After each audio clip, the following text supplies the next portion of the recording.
Hi students, मैं शुभम कुमार स्वागत करता हूं आप सभी का एडुलॉजी यूट्यूब चैनल पे। Student, ISRO Vikram Sarabhai space centre में टेक्निकल असिस्टेंट के पदों पे वैकेंसी आई है, जिसमें डिप्लोमा पास आउट्स जो कि डिप्लोमा इंजीनियरिंग कर चुके हैं electronics, mechanical, computer science, chemical, civil and automobile branch से वो अप्लाई कर सकते हैं। एडवर्टीजमेंट आपके सामने स्टूडेंट, आइए इस एडवर्टीजमेंट को हम लोग डिटेल से पढ़ते हैं कि आखिर इसमें मिनिमम एलिजिबिलिटी क्या क्या है, स्टूडेंट एज क्या है, कौन कौन अप्लाई कर सकते हैं, आइए देखते हैं। तो सबसे पहला पोस्ट यहाँ पे आप देख सकते हैं स्टूडेंट, टेक्निकल असिस्टेंट की ये पोस्ट है। टेक्निकल असिस्टेंट जो पोस्ट होता है स्टूडेंट, वो डिप्लोमा पास आउट्स के लिए होता है। अगर आपने diploma in engineering and technology किसी भी ब्रांच में कर रखा है, तब आप स्टूडेंट इस पोस्ट के लिए एलिजिबल होते हैं। सबसे पहला जो पोस्ट है स्टूडेंट, वो इलेक्ट्रॉनिक्स वालों के लिए। अब यहाँ पे ध्यान आपको ये देना है कि इलेक्ट्रॉनिक्स पोस्ट कोड के लिए अगर आपने अपना डिप्लोमा स्टूडेंट इलेक्ट्रॉनिक्स इंजीनियरिंग से कर रखा है, या आपने अपना diploma electronics and communication engineering that is ECE से कर रखा है, या आपने अपना diploma engineering electronics and telecommunication engineering से या इलेक्ट्रॉनिक्स एंड इंस्ट्रूमेंटेशन इंजीनियरिंग से कर रखा है, तो आप सेम पोस्ट कोड के लिए अप्लाई करेंगे दैट इज 1479। और आप यहाँ पे देख सकते हैं कि सबसे ज्यादा जो पोस्ट है वो इलेक्ट्रॉनिक्स में ही है दैट इज 24। क्योंकि यहाँ पे स्टूडेंट जिन्होंने डबल ई से किया है, ट्रिपल ई से किया है, ईसीई से किया है, इलेक्ट्रॉनिक्स एंड टेलीकम्युनिकेशन या इंस्ट्रूमेंटेशन से, वो सभी अप्लाई कर सकते हैं। पिछले दिनों जो इसरो सार की वैकेंसी आई थी, जैसा कि आपको पता होगा, अगर आप हमारे चैनल पे नए हैं तो मैं आपको बता देना चाहता हूं कि हमारे YouTube चैनल एडुलॉजी पे स्टूडेंट आप सभी डिप्लोमा कैंडिडेट्स के लिए जो भी वैकेंसीज होती है, जो भी रिक्रूटमेंट होता है, उसका नोटिफिकेशन आपको दिया जाता है।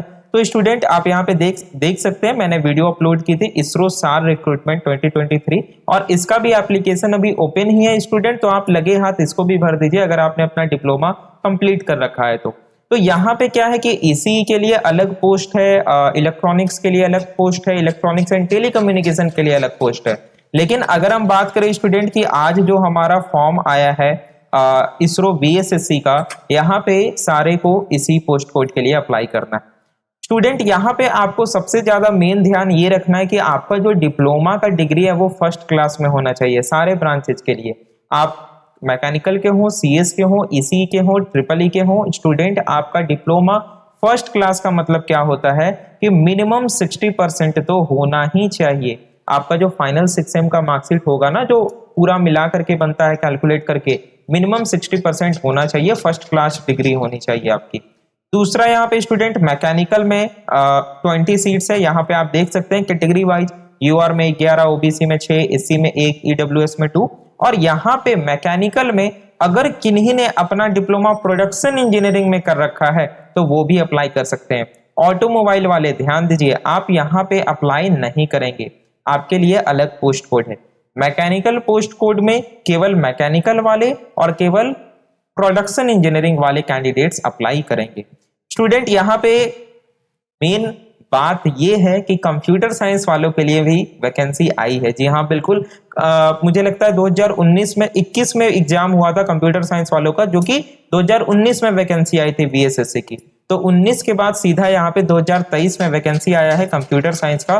तो और यहाँ पे मात्र 6 पोस्ट आया है, यूआर में 2 है, ओबीसी में 2 है, एससी में 1 है और ईडब्ल्यूएस में 1 है। स्टूडेंट यहाँ पे अगर आपने अपना डिप्लोमा, ध्यान दीजिए, अगर आपने डिप्लोमा कंप्यूटर साइंस में कर रखा है, कंप्यूटर साइंस एंड इंजीनियरिंग में कर रखा है, या computer science technology, computer science and engineering technology related आपने कर रखा है, तो आप बिल्कुल यहाँ पे फॉर्म फिलअप कर सकते हैं। Step by step video form fill करने का मैंने रिकॉर्ड कर लिया स्टूडेंट, अभी 1-2 घंटे में अपलोड हो जाएगा। और अगर आप इस वीडियो को बाद में देख रहे हैं तो आई बटन पे क्लिक करके आप वीडियो को जरूर से देख ले, क्योंकि वहां पे स्टूडेंट अगर आपने अपना डिप्लोमा किसी और सब्जेक्ट में कर रखा है तो वहां पे ऑप्शन पूछा जाता है, और भी काफी चीजें हैं। यहाँ पे मेन बात यह है कि आप जब एप्लीकेशन फॉर्म भरिएगा, क्योंकि मैंने वीडियो रिकॉर्ड कर रखा है तो मैं आपको बता देता हूँ, यहाँ पे मेन हिंदी भाषी जो छात्र हैं स्टूडेंट, उनके लिए खुशी की बात है कि यहाँ पे एक ऑप्शन आपको दिया गया है कि क्या आप अपना इंटरव्यू हिंदी में करना चाहते हैं, मतलब आपका जो इंटरव्यू होगा, स्किल टेस्ट होगा,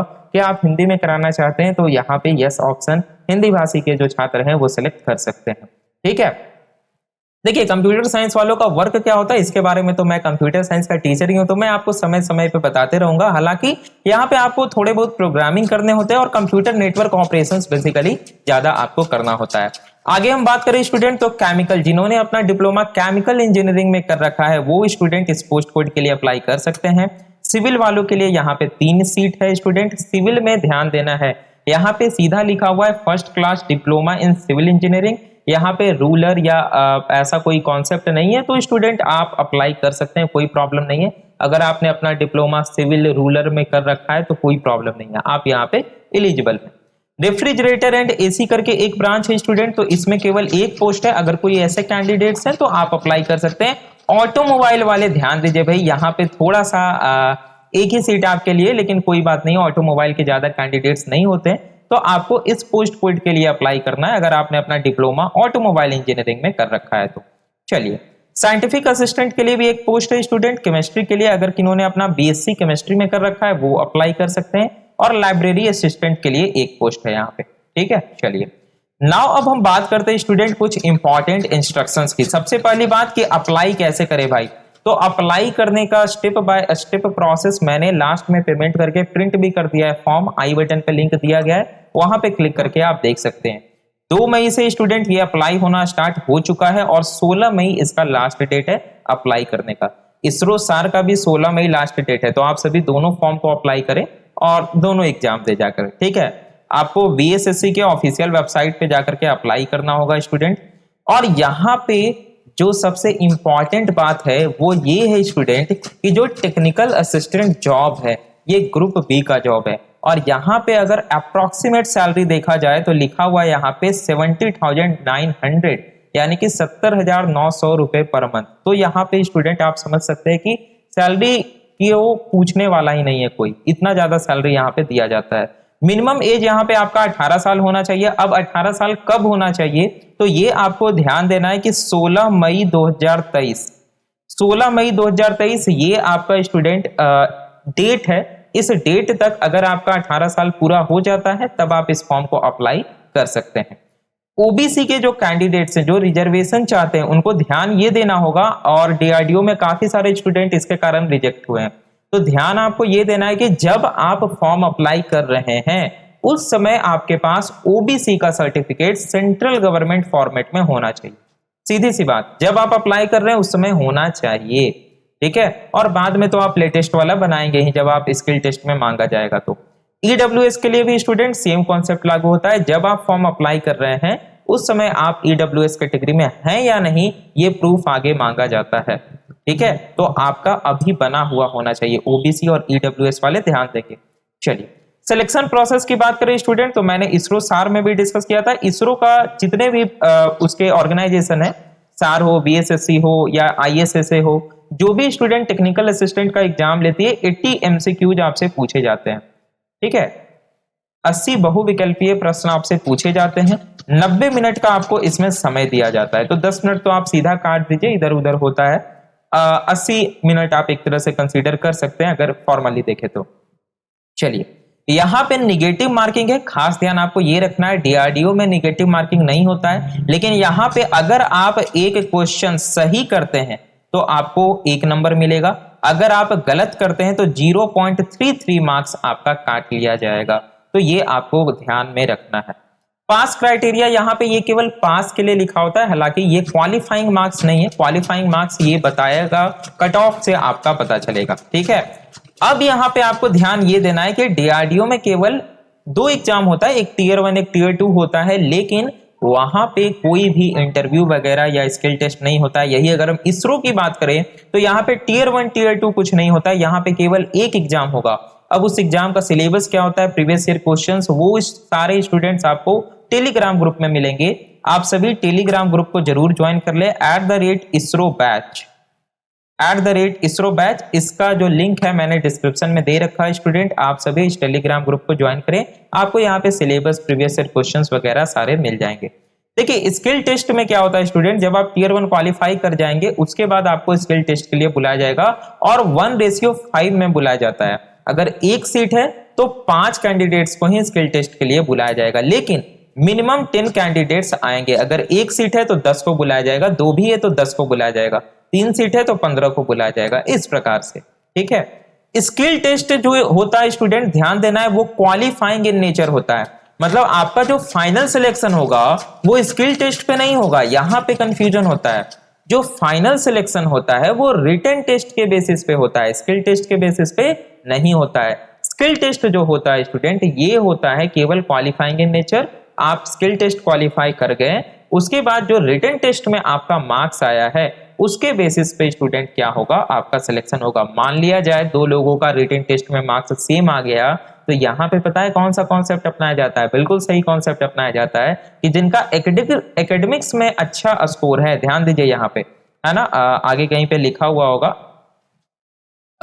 मैंने कहीं पे लिखा है, मैंने शायद मैं हाईलाइट करना भूल गया हूं, लेकिन मैं आपको बता देता हूं। यहाँ पे क्या होता है कि जिनका एकेडमिक्स में अच्छा स्कोर है उनको स्टूडेंट प्रायोरिटी दिया जाता है। ठीक है, तो आपसे भराया जाएगा सीजीपीए या परसेंटेज, आपसे फॉर्म फिलअप करते समय भराया जाएगा। यहाँ पे आप देख सकते हैं कि जो लास्ट में स्टूडेंट आपका सिलेक्शन होगा वो marks obtained in the written test उसके बेसिस पे होगा। जो कुछ ऐसे कैंडिडेट्स होंगे जो कि पहले से किसी गवर्नमेंट ऑर्गेनाइजेशन, पीएसयू या किसी प्राइवेट सेक्टर में कंपनी में काम कर रहे होंगे, तो वहां से आपको NOC no objection certificate produce करवाना होगा। पेमेंट की अगर बात करें स्टूडेंट, तो इनिशियली आपको 750 आपको पे करना है।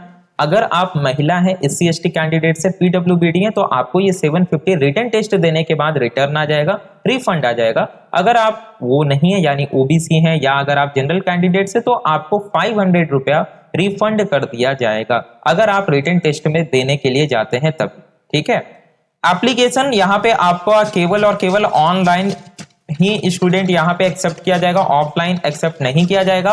और यहाँ पे आपको एक यूनिक रजिस्ट्रेशन नंबर प्रोवाइड किया जाएगा जिसको आपको फ्यूचर रेफरेंस के लिए संभाल के आपको रखना है। इसी रजिस्ट्रेशन नंबर के माध्यम से आपको आपके एप्लीकेशन का स्टेटस जानने को मिलेगा। तो स्टूडेंट ये था जो नोटिफिकेशन आ चुका है इसरो बीएसएससी का स्टूडेंट, और आप सभी जरूर अप्लाई करें। स्टेप बाय स्टेप जो प्रोसीजर है अप्लाई करने का, आई बटन पे लिंक दिया गया है, उस वीडियो को क्लिक करके जरूर देखें। स्टूडेंट मिलते हैं हम लोग अपने नेक्स्ट वीडियो में। और ध्यान देना स्टूडेंट की आरआरबी जेई भी बहुत जल्द आने वाला है, एसएससी जेई का भी जो कैलेंडर है वो आ चुका है, लगभग मई के लगभग में वो भी नोटिफिकेशन आ जाएगा। तो चैनल को जरूर से आप लोग सब्सक्राइब कर ले ताकि जितने भी डिप्लोमा स्टूडेंट्स हैं उन सभी को जॉब की नोटिफिकेशन मिलते रहे। मिलते हैं हम लोग अपने अगले वीडियो में स्टूडेंट, थैंक्स फॉर वॉचिंग।